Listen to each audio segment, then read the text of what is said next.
안녕하십니까. 복잡한 세계 정세를 한눈에 바라보는 시간, 지금 지정학의 창을 열어봅니다. 이재명이 평화의 소녀상 철거운동을 전개해온 국내 시민단체 대표를 지목하며 실로 얼빠진 발언을 하고 있습니다. 이런 지목을 하면서 사실상 수사 지휘를 한 것 아니냐는 비판을 받고 있는 가운데 이른바 두 번째 사건이 유엔 인권이사회에서 대한민국의 인권 침해 관련 안건으로 정식 채택되었습니다.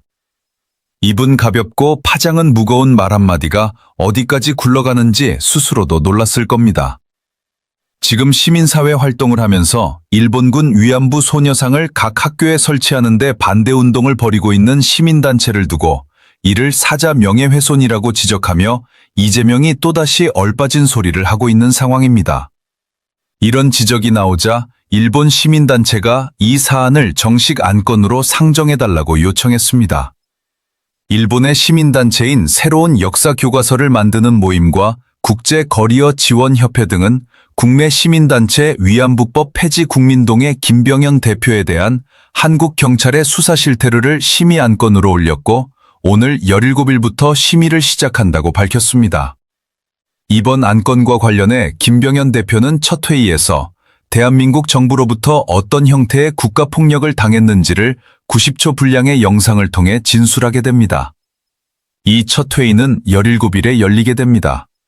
이 절차는 김 대표가 유엔에 직접 출석해 진술하지 않더라도 직접 출석해 진술한 것과 동일한 법적 효력을 발생시키게 됩니다.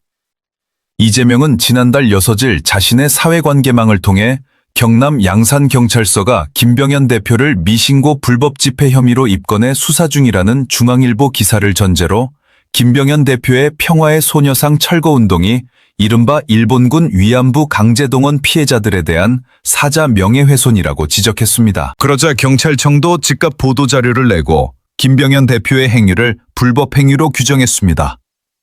대통령이 한마디 하자 경찰까지 덩달아 나서 불법 행위로 규정하고 일본군 위안부 피해자들에 대한 명예훼손 범죄에 대해 엄정 대처하겠다는 입장을 밝힌 것입니다. 권력의 메아리가 이렇게까지 빠르게 울릴 줄은 누구도 상상 못했을 겁니다. 그 결과 김병현 대표는 현재 미신고 불법 집회 개최, 일본군 위안부 강제동원 피해자 3사람에 대한 사자 명예훼손, 아동복지법 위반 등의 혐의를 받고 있습니다. 그런데 김병현 대표가 주장하는 바는 이른바 일본군 위안부 소녀상 폐지운동이 강제로 끌려가 피해를 입은 것이 아니라 자발적으로 매춘 행위를 했다는 역사인식에 기반하고 있다는 점입니다. 과거 연세대학교 유석춘 교수도 같은 주장을 했다가 학교로부터 징계를 받고 논란을 겪었지만 대법원까지 가서 결국 무죄 판결을 받았습니다. 과거 자료를 토대로 위안부로 강제로 끌려간 사람들이 아니라 자발적으로 참여했다는 주장도 학문적 논쟁의 영역이라는 것입니다. 그럼에도 불구하고 이러한 활동을 두고 계속해서 반일 선전을 일삼고 있는 인물이 바로 이재명이라는 비판이 나옵니다.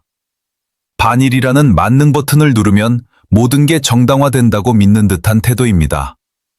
이런 상황을 보며 일본 시민단체들은 한국에서는 학술적으로 다른 의견을 내는 사람들에게 반대 의견을 말할 자유조차 허용되지 않고 있다고 주장하며 유엔 인권이사회에 제소했고 그 결과 이 사안이 정식 안건으로 채택됐습니다. 그 당사자가 바로 이재명이라는 점에서 파장이 커지고 있습니다. 이재명 역시 유엔 인권이사회로부터 조사나 제재를 받을 가능성이 제기되고 있습니다. 김병현 대표는 경남 양산시 물금읍 양산도서관 부지에 설치된 일본군 위안부 동상 앞에서 지난 2024년 9월 회원 3사람과 함께 소녀상을 철거하라는 취지의 문구가 적힌 현수막을 펼쳐들고 약 20분간 사진을 촬영했습니다. 이 행위가 미신고 불법 집회라는 이유로 현지 양산시 시민단체 관계자들에 의해 지난해 10월 고발을 당했습니다. 김 대표는 지난해 12월 29일 서울 무암여자고등학교 정문 앞과 서울초등학교 정문 앞에서도 같은 내용의 현수막을 펼쳐들고 1분에서 7분 정도 사진을 찍었습니다. 이 역시 미신고 불법 집회 개최 혐의를 받고 있습니다. 별도의 고발 이전에 경찰이 김 대표 일행의 사진 촬영을 미신고 집회로 규정해 인지수사에 나서 사건화했다는 점이 논란입니다. 집회나 시위로 규정되기 위해서는 공동의 목적을 가진 두 사람 이상의 다중이 불특정 다수를 상대로 위세를 보여야 합니다. 1인 시위는 혼자서 얼마든지 가능하지만 불법 집회로 성립하려면 두 사람 이상의 다중이 불특정 다수를 향해 위세를 보여야 한다는 것입니다. 그러나 김병현 대표는 인터넷 게시 목적의 사진 촬영만 했을 뿐 행인 등 불특정 다수를 상대로 주장을 전달하거나 다중으로서 위세를 보인 사실이 없다는 주장입니다.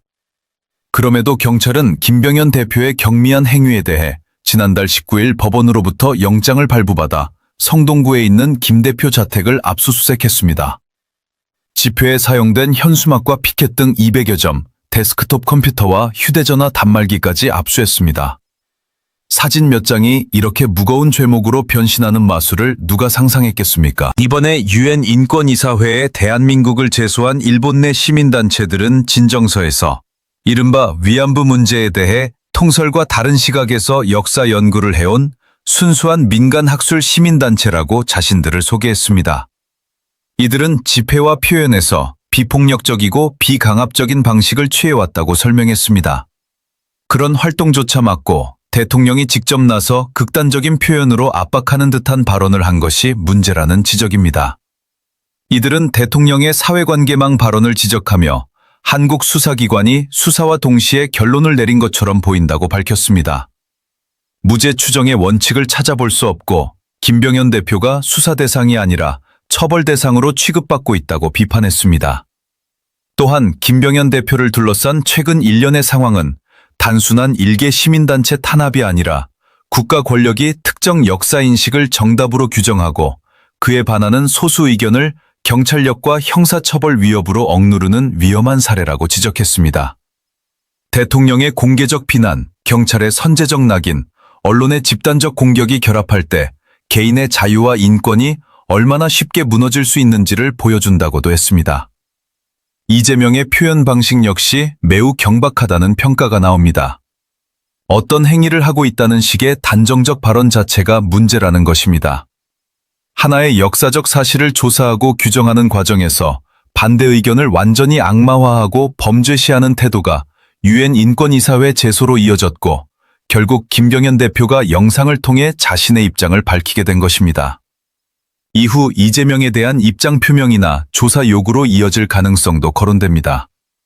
말은 가볍게 던졌지만 돌아오는 청구서는 국제우편으로 날아오는 모양새입니다. 역사 문제를 바라볼 때 우리는 막연히 일제강점기 위안부 사건을 모두 강제 동원으로만 인식해왔습니다. 그러나 서울대학교 이여문 교수를 비롯한 여러 학자들의 연구와 유석춘 교수가 재판에서 확인받은 내용처럼 그것이 단일한 역사적 사실이라고 단정할 수 없다는 주장도 존재합니다. 그럼에도 일본과 관련된 사안에서 가장 손쉬운 반일 선동 도구로 소녀상이 활용되고 있는 것이 아니냐는 지적이 나옵니다. 이재명은 결국 국제인권 문제로 비화된 이 사안으로 인해 조사 대상이 될 위기에 처해 있습니다. 지금까지 지정학의 창이었습니다. 세계는 계속 움직이고 우리는 그 흐름을 읽어야 합니다. 시청해 주셔서 감사합니다.